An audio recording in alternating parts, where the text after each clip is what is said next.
Saat ditanjakan, ada 3 hal yang memungkinkan terjadi. Pertama, bertahan pada gigi yang sama. Saat ditanjakan, jika kita menggunakan gigi yang sama sampai akhir tanjakan. Pastikan RPM mesin di sekitar 1500 sampai 2500 RPM. Kedua, memindahkan gigi ke yang lebih tinggi. Saat ditanjakan dengan beban maksimal dan mengharuskan berpindah gigi ke yang lebih tinggi, lakukan perpindahan gigi pada RPM mesin di 2500 RPM. Pindahkan gigi transmisi ke yang lebih tinggi. Sebelum pedal kopling dilepas, pastikan RPM berada di 1500, sehingga mesin mampu meneruskan tenaga di gigi yang lebih tinggi. Ketiga, memindahkan gigi ke yang lebih rendah. Dan jika mengharuskan berpindah gigi ke yang lebih rendah dikarenakan RPM terlalu rendah, lakukan perpindahan gigi pada RPM mesin di 1500 RPM, pindahkan gigi transmisi ke yang lebih rendah. Sebelum pedal kopling dilepas, pastikan RPM berada di 1500 RPM.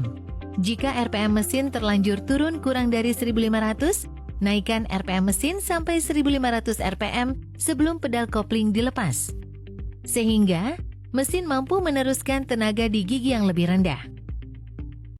Ketika berada di kondisi jalanan menurun, gunakan metode pengereman yang terencana sebagai berikut. 1. Gunakan rem mesin atau engine brake dengan posisi gigi transmisi masuk.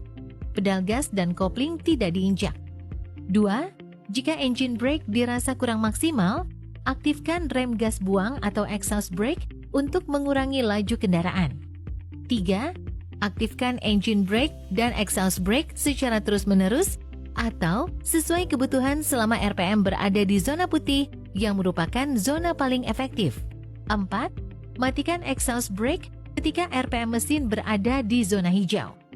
5. Saat RPM mesin mendekati zona merah, matikan exhaust brake bersamaan dengan menginjak pedal rem atau service brake. Atur putaran mesin sampai zona hijau. 6. Ulangi tahapan engine brake, exhaust brake, dan service brake untuk memaksimalkan pengereman kendaraan. Pengoperasian engine brake dan exhaust brake selain membantu proses pengereman dan mencegah panas berlebih di tromol roda, ternyata berdampak pada penghematan bahan bakar dengan catatan 1. Engine brake aktif, transmisi masuk, pedal gas dilepas dan RPM mesin berada di zona putih. 2. Mengaktifkan dan menonaktifkan exhaust brake dari tuas sebelum pedal gas diinjak. Dengan catatan tersebut, dapat dipastikan pemakaian bahan bakar 0. Selain aman, juga hemat bahan bakar. Ketika akan berhenti, lakukan beberapa kali pijakan pada pedal rem kurang lebih pada jarak 50 meter sebelum titik berhenti, untuk mencegah panas berlebih pada tromol roda. Dengan pengoperasian rem yang tepat dan terencana, akan berdampak pada pengereman yang aman.